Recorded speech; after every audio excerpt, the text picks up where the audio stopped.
Good afternoon, everybody. Let's look at your headlines on this Friday afternoon. A wrongful death lawsuit's been filed against a former Mobile police officer. Plus, Mississippi legislators passing a budget. And Joe Exotic asked President Trump to pardon him. Why he's frustrated with the president. News 5 Now begins now. Brought to you by Green and Phillips, covering news from your neighborhood and around the world. News 5 Now starts right now. Good afternoon, everybody. Welcome to News 5 Now. Glad to be with you on this Friday afternoon. I'm Devin Walsh. Just wrapped up the noon show on WKRG. I'd love to give you a weather report here, just in case you're not aware. You're probably wondering, when is it going to stop raining? And the answer is after this afternoon. So after this afternoon, we're going to get another little line of showers. It's going to come in, not nearly as much rain as yesterday, and then it's going to dry out, cool down a little bit, and the humidity levels are going to drop. So great news if you're going to be outside. It won't be so oppressive, if you know what I mean. All right, let's go ahead and get to our big stories at this hour. Number 5, Tiger King star Joe Exotic voicing his frustrations with President Trump after Todd and Julie Chrisleys were pardoned and released from prison.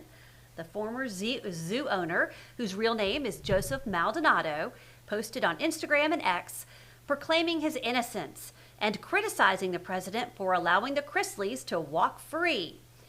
Todd was released Wednesday after 2 years in prison in Pensacola. Julie Chrisleys was released the same day. Joe Exotic has been serving a 22-year federal prison sentence since 2020 for his role in a murder-for-hire plot against Carol Baskin.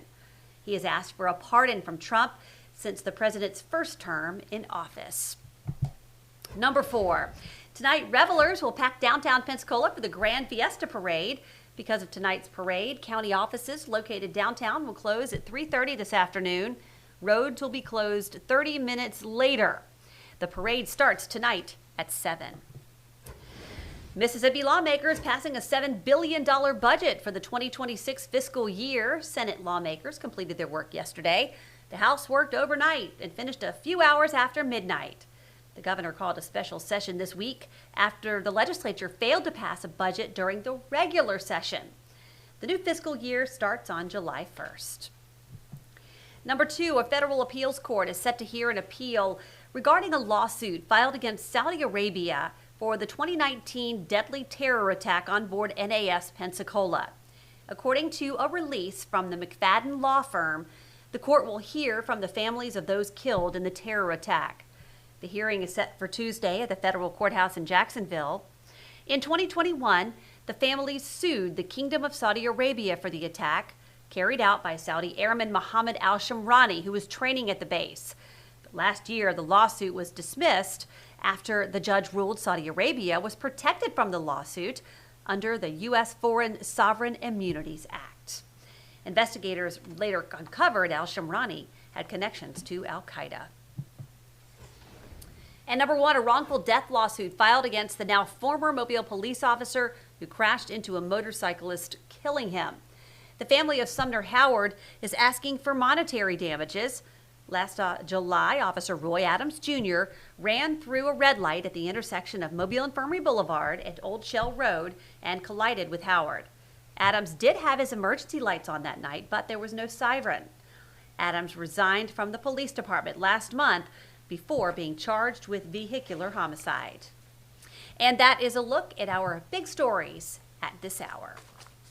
All right, now it's time to hear from you. And we've been talking about hurricane season. It is 2 days away. June 1st is the start of hurricane season.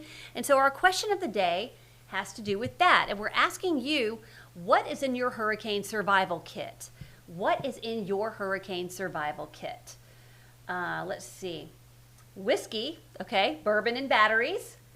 If a chainsaw is in an outdoor building, bring it inside. We literally had to cut our way out after Ivan.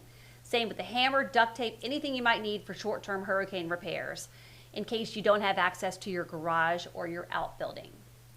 Preston is prepared. Generators, gas, batteries, flashlights, candles, matches, water, 500 boxes of ramen noodles, cash because it's king during power outages, battery-operated fans, coffee because I would die without it. Yep, I agree with that.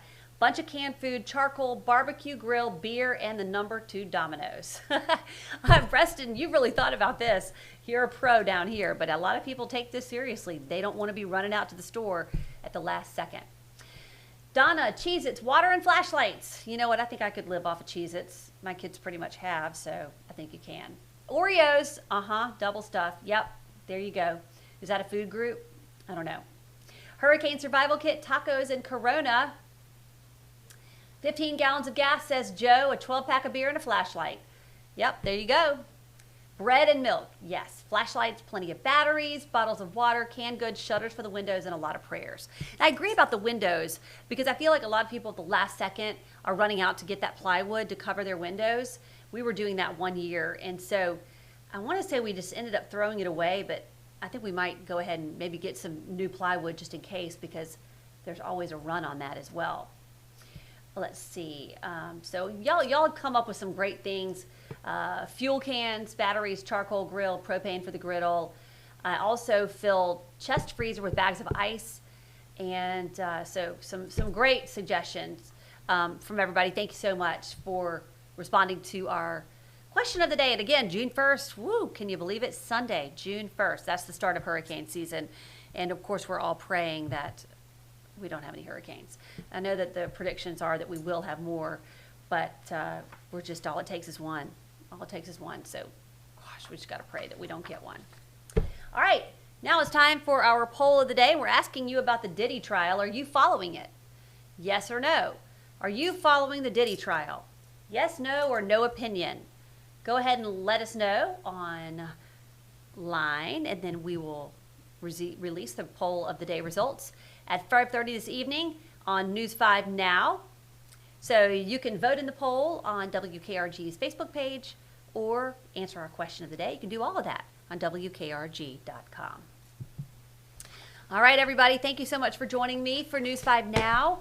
I will see you tonight for WKRG News 5 at 5 o'clock. Have a great afternoon. Don't forget your umbrella because, again, we're expecting a little bit of rain this afternoon before it clears out for the weekend. See you soon. Covering news from your neighborhood and around the world. You are watching News 5 Now, brought to you by Green & Phillips.